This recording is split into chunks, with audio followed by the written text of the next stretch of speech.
Hi friends அனைவருக்கும் என்னோட இனிய வணக்கங்கள். ஃப்ரெண்ட்ஸ் எல்லோரும் நல்லா இருக்கீங்களா? இன்றைக்கான வீடியோ என்னன்னா, குழந்தைங்களுக்கு அதாவது எப்படின்னா, அரசு பள்ளியில் படிக்கிற குழந்தைங்களுக்கு இரும்புச்சத்து மாத்திரை வாரம் வாரம் சாப்பிட கொடுப்பாங்க.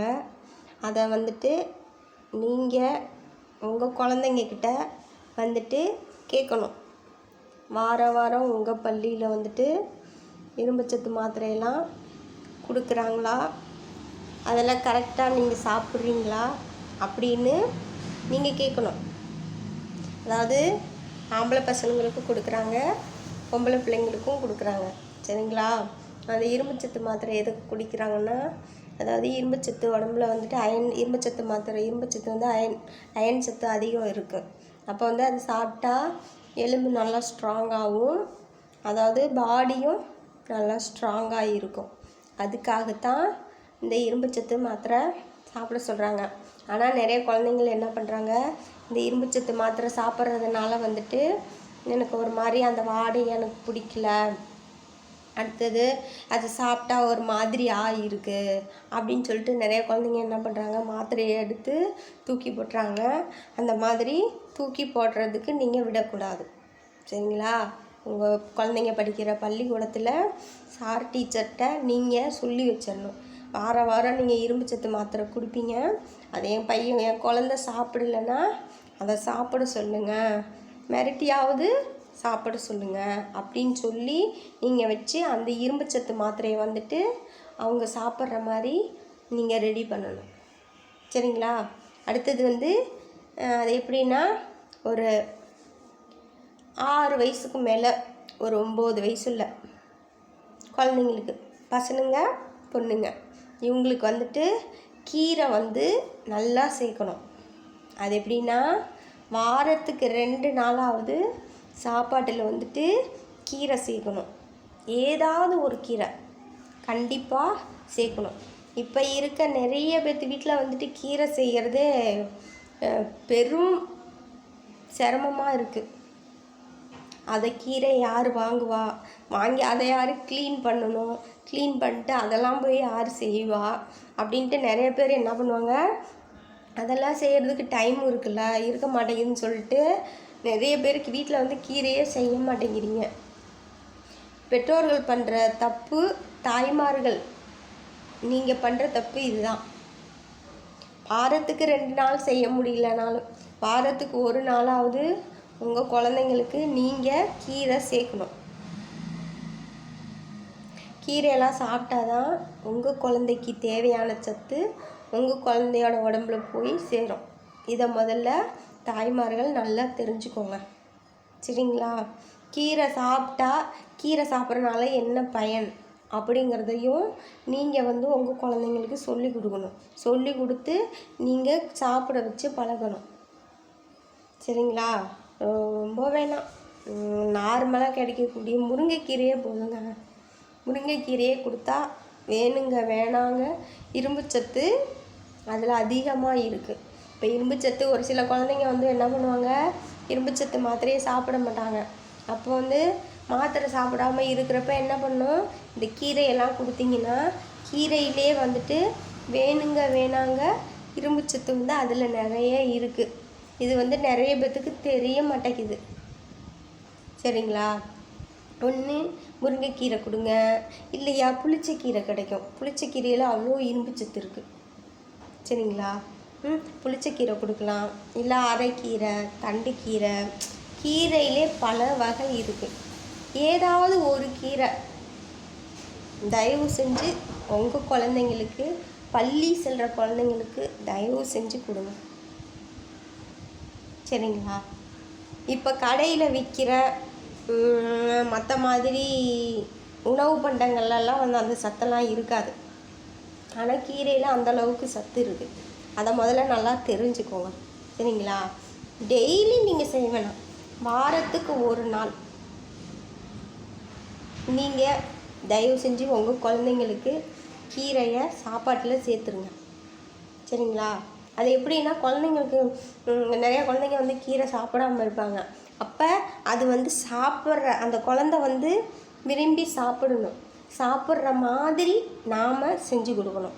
ரொம்ப காரம் போடாமல், ரொம்ப உப்பு போடாமல், அடுத்து புளிப்பு வந்துட்டு அதிகம் சேர்க்காமல் நார்மலாக செஞ்சு கொடுத்தீங்கன்னா அந்த குழந்த ஒரு டைம் சாப்பிட்ருச்சுனாவே அடுத்த டைம் அம்மா இன்றைக்கி அந்த கீரை செஞ்சீங்களே, எனக்கு அந்த கீரை செஞ்சு கொடுமான்னு அந்த உங்கள் பிள்ளையே கேட்டு வாங்கி சாப்பிடும். அந்த அளவுக்கு நீங்கள் வந்து கீரை வீட்டில் பண்ணி கொடுக்கணும் உங்கள் குழந்தைங்களுக்கு. சரிங்களா? அடுத்து வந்துட்டு இந்த பேரிச்சம்பழம் டெய்லியும் ஒரு சொலை கண்டிப்பாக உங்கள் குழந்தைங்களுக்கு கொடுக்கணும். சரிங்களா? அந்த பேரிச்சம்பழத்துலேயும் நல்ல அயன் சத்து நிறைய இருக்குது. சரிங்களா? அது கொடுக்கலாம். பேரிச்சம்பழம் சொலை கொடுக்கலனாலும் இப்போ வந்து அது டேட்ஸ், அது எப்படி லைன் டேட்ஸா அப்படி வந்திருக்கு. அதை வாங்கிட்டு வேறு ஒன்றும் இல்லை, அது தனியாக ஒரு சிலர் ரொம்ப இனிப்பாக இருக்குன்னு ஒவ்வொரு குழந்தைங்க என்ன பண்ணுவாங்க, தவிர்த்துடுவாங்க. அப்போ நீங்கள் என்ன பண்ணணும், வீட்டில் ப்ரெட்டு வாங்கி வச்சுக்கோங்க. சாயங்காலம் ஸ்கூல் போயிட்டு வந்தோன்னே என்ன பண்ணணும், நீங்கள் என்ன பண்ணுறீங்க, அந்த ப்ரெட்டில் அந்த டேட் சிறப்பு இருக்குது பாருங்கள், ஜாம் மாதிரி இருக்கும், அதை வந்துட்டு அந்த ப்ரெட்டு உள்ளார தடவிட்டு அது மேலே ஒரு ப்ரெட்டை வச்சுட்டு நீங்கள் எண்ணெய், அதாவது தோசைக்கல் இருக்குல்ல, தோசைக்கல்ல அழகாக லைட்டாக எண்ணெய் தடவி விட்டு லைட்டாக இங்கிட்டு ஒரு பெரட்டு அங்கிட்டு ஒரு பெரட்டு போட்டு எடுத்து கொடுத்தீங்கன்னா அது அந்த டேஸ்ட்டை வேறு லெவல். ஒரு டைம் அந்த மாதிரி நீங்கள் செஞ்சு கொடுத்தீங்கன்னா மறுபடியும் அந்த குழந்த கேட்டு வாங்கி சாப்பிடும். சரிங்களா? அடுத்து வந்துட்டு நிறைய குழந்தைங்க வந்துட்டு என்ன பண்ணுறாங்க, முட்டையெல்லாம் வந்து சாப்பிட மாட்டேங்கிறாங்க. ஸ்கூல்லலாம் டெய்லி முட்டை போடுறதுலாம் இப்போ அந்த கவர்மெண்ட் ஸ்கூல்லலாம் டெய்லி முட்டை போடுறாங்க. ஆனால் டெய்லி அந்த குழந்தைங்க அந்த முட்டையை சாப்பிடாது. அதுக்கு டெய்லி முட்டை சாப்பிட்றதுனால மூஞ்சில் அடி சாப்பிட ஆயிடும். அப்படி இருக்கிறப்ப என்ன பண்ணும், நீங்கள் கேட்பீங்க, தம்பி இன்றைக்கி ஸ்கூலில் முட்டை போட்டாங்களா? போட்டாங்கம்மா. சாப்பிட்டியா? நான் சாப்பிட்டேம்மா அப்படிங்க. ஆனால் அந்த குழந்தை என்ன பண்ணியிருக்கோம், அந்த முட்டையை சாப்பிட்ருக்காது, தூக்கி போட்டுருக்கோம். சரிங்களா? அப்படி இருக்கிறப்ப நீங்கள் என்ன பண்ணணும், வீட்டில் முட்டையை வாங்கிட்டு வந்து வச்சுக்கிட்டு நீங்கள் என்ன பண்ண, நான் இப்போ சொன்னேன்ல ப்ரெட்டு, அதே மாதிரி நீங்கள் என்ன பண்ணுறீங்க, தோசைக்கல் இருக்குல்ல, தோசைக்கல்லில் அந்த எண்ணெய் தடவிட்டு அந்த ப்ரெட்டை மேலே வச்சுட்டு அது மேலே ஒரு முட்டை. சரிங்களா? ஒரு முட்டை என்ன பண்ணுறீங்க, நீங்கள் ஒன்றும் பண்ண வேணாம், ஒரு முட்டையை உடச்சி ஊற்றி லைட்டாக கொஞ்சம் உப்பு சேர்த்துக்கிட்டு அந்த ப்ரெட்டு மேலே அந்த ஒரு முட்டையை உடச்சி ஊற்றிட்டு அது மேலே இன்னொரு ப்ரெட் எடுத்து மேலே வச்சுட்டு ஒரு 2 நிமிஷம் கல்லில் அந்த முட்டை வேகிற அளவுக்கு இங்கிட்டு பெரட்டி போட்டு கொடுத்தீங்கன்னா அது முட்டை ப்ரெட்டுன்னு சொல்லுவாங்க. அப்படி கொடுத்தீங்கன்னா சாப்பிடாத குழந்தைங்க கூட அந்த முட்டையை சாப்பிட்ரும். உங்கள் குழந்தைக்கும் வயிறு ரொம்பின மாதிரி இருக்கும், உங்கள் குழந்தைக்கு தேவையான சத்தும் உங்கள் குழந்தைக்கு போய் சேரும். சரிங்களா? நிறைய குழந்தைங்க என்ன பண்ணுறாங்க, இப்படி தான் என்ன பண்ணுறாங்க, சாப்பாட்டை வந்துட்டு தவிர்த்துடுறாங்க. அப்போ என்ன பண்ணணும், அவங்களுக்கு பிடிச்ச மாதிரி கொஞ்சம் வெரைட்டியாக நாம் வந்து பண்ணி கொடுக்கணும். சத்தான பொருளாக நாம் பண்ணி கொடுக்கணும். பண்ணி கொடுத்தோம்னா அந்த குழந்தை நல்லா சாப்பிடும், அந்த குழந்தைக்கு தேவையான சத்து உடம்புல போய் சேரும். சரிங்களா? இதுதான் மெயினானது. எதுக்கு நான் சொல்கிறேன்னா, அந்த இரும்புச்சத்து மாத்திரை சாப்பிட்றதுல உடம்பு ஸ்ட்ராங்காகும், எலும்பு ஸ்ட்ராங்காகும், அடுத்தது நல்லா ரத்தம் ஊறும். இதுக்காகத்தான் வந்து இரும்புச்சத்து மாத்திரை சாப்பிட சொல்கிறாங்க. ஒரு சில வீட்டில் பழம், ஆப்பிள், திராட்சை, மாதுளை இப்படியெல்லாம் வசதி இருக்க வீட்டில் என்ன பண்ணுவாங்க, இதெல்லாம் வாங்கி கொடுப்பாங்க. அது இல்லாத வீட்டில் என்ன பண்ணுவாங்க, அது வாங்கி கொடுக்க முடியாத சூழ்நிலையில் இருப்பாங்க. அப்படி இருக்கவங்களுக்கு என்ன பண்ணணும், உடம்புல தேவையான அளவு ரத்தம் இருக்காது. அப்போ என்ன பண்ணுவாங்க, அவங்க இந்த இரும்புச்சத்து மாத்திரையை சாப்பிட்டா அந்த குழந்தைக்கு தேவையான அளவு ரத்தம் அந்த மாத்திரை மூலியமாக போய் சேரும். சரிங்களா? அதனால் தயவு செஞ்சு உங்கள் குழந்தைங்களுக்கு பள்ளியில் வந்துட்டு இரும்புச்சத்து மாத்திரை கொடுத்தாங்கன்னா அதை வாங்கி சாப்பிடணும், தூக்கி போடக்கூடாது. அது மாத்திரை சாப்பிட்றதுனால என்ன பயன் அப்படிங்கிறத வந்து உங்கள் குழந்தைகளுக்கு சொல்லி புரிய வைக்கணும். புரிய வச்சாதான் உங்கள் குழந்தை அடுத்த டைமும் என்ன பண்ணும், நம்ம அம்மா இப்படி சொன்னாங்க, அதனால் இந்த மாத்திரையை நம்ம வேஸ்ட்டு பண்ணக்கூடாது அப்படின்னு சொல்லிட்டு என்ன பண்ணுவோம், அடுத்த டைமு சாப்பிடும். சரிங்களா? அதனால் நிறைய குழந்தைங்க இந்த சாப்பாட்டு விஷயத்துலேயும் இந்த மாதிரி தான் ஒரு விஷயத்தை வந்துட்டு தவிர்த்துடுவாங்க.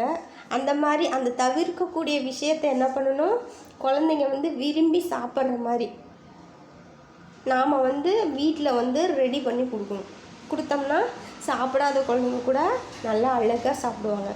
சரிங்களா? நான் சொன்ன கருத்தெல்லாம் உங்களுக்கு பிடித்திருக்கும். அதனால் என்னோடய வீடியோ பாருங்கள். என்னோடய வீடியோ நான் சொன்ன கருத்தெல்லாம் உங்களுக்கு கண்டிப்பாக பிடித்திருக்க வாய்ப்பு இருக்குது.